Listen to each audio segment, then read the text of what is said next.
Orbit melerkala kasihku koleng keyan nurono nirbinta yoga yagul karto dinular yoga yagul karto pragalbo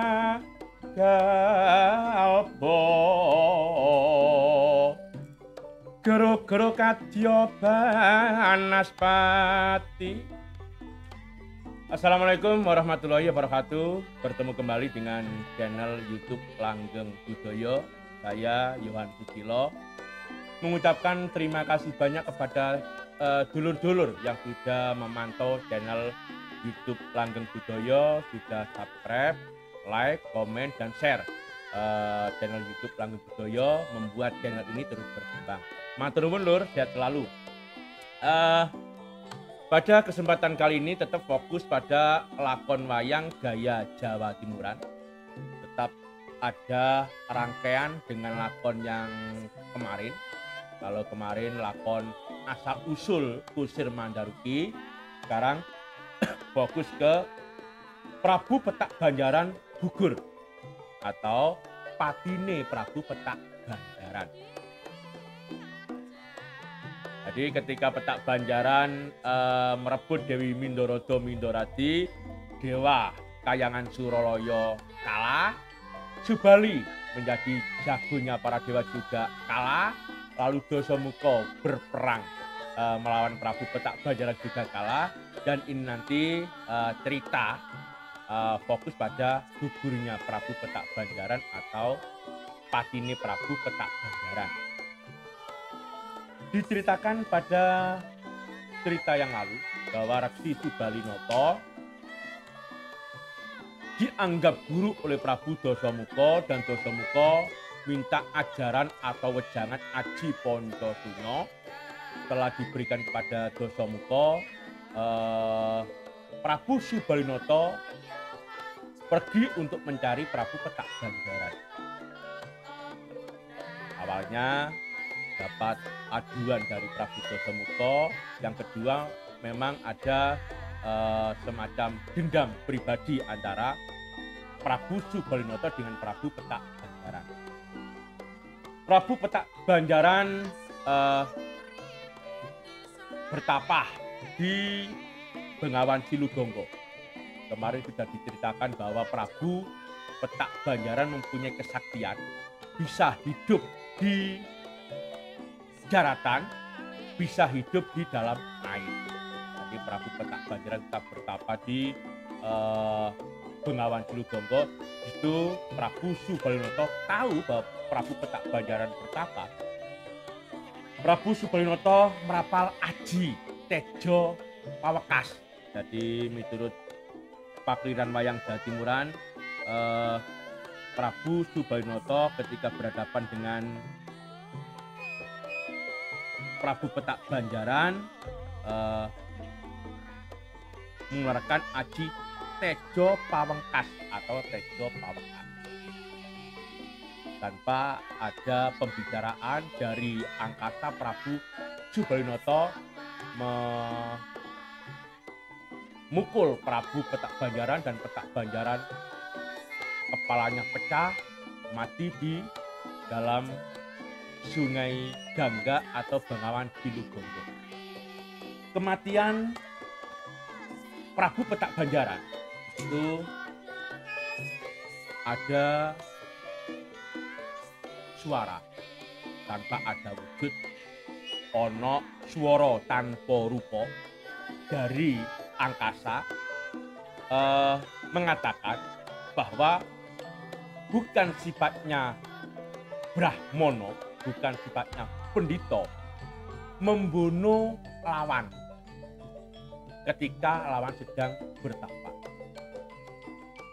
Dan untuk menebus kesalahan, untuk menebus dosa, kelak Prabu Subalinoto akan hidup kembali setelah kematian Prabu Subalinoto akan hidup kembali, nitis atau nanggal kepada Buto Bajang yang ketika lahir bisu itu tidak bisa berbicara selama 40 hari.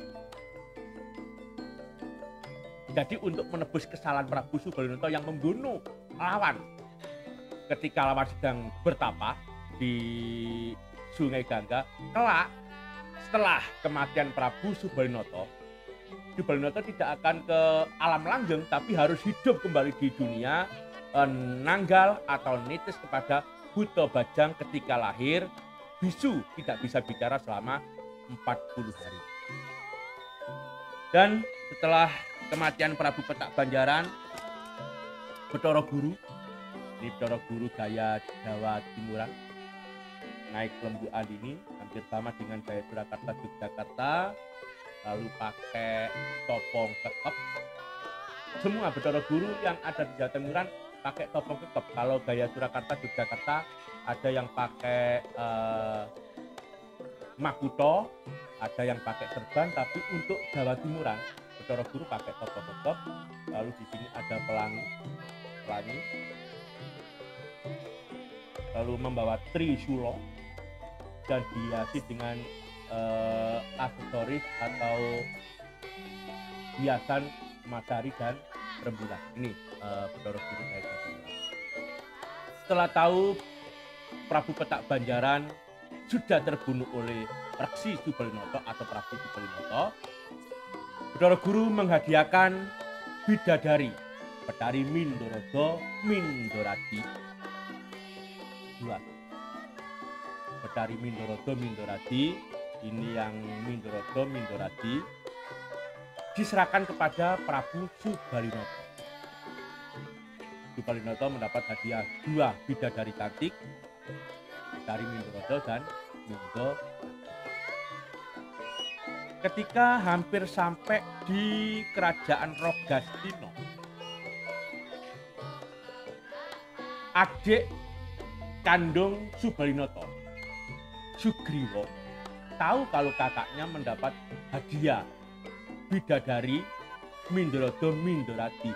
Keinginan Sugriwa minta salah satu, diberi Mindorodo, Sugriwa mau, Mindorati pun mau. Yang penting dapat salah satu bidadari hadiah dari Kayangan Suroloyo.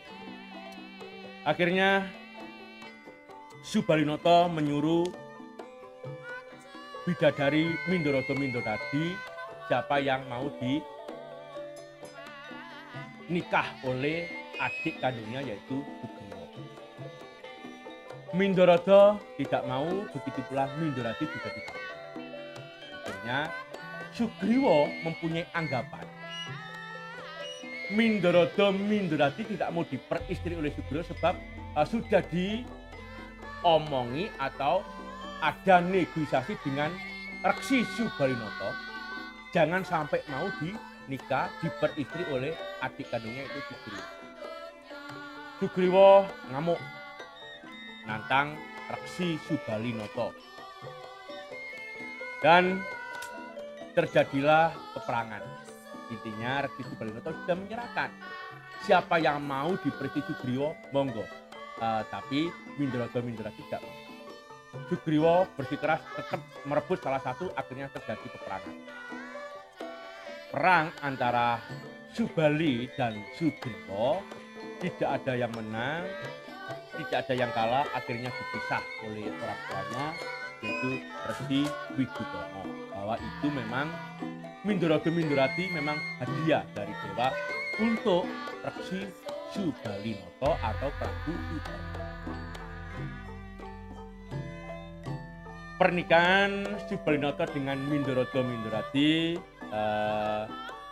dianugerahi 2 putra yaitu Jaya Anggoda dan Jaya Anila yang kelak akan menjadi senopati di Ayodhya, Ngayodhya atau senopati di Poncowati ketika perang besar antara prajurit kerah melawan prajurit raksasa.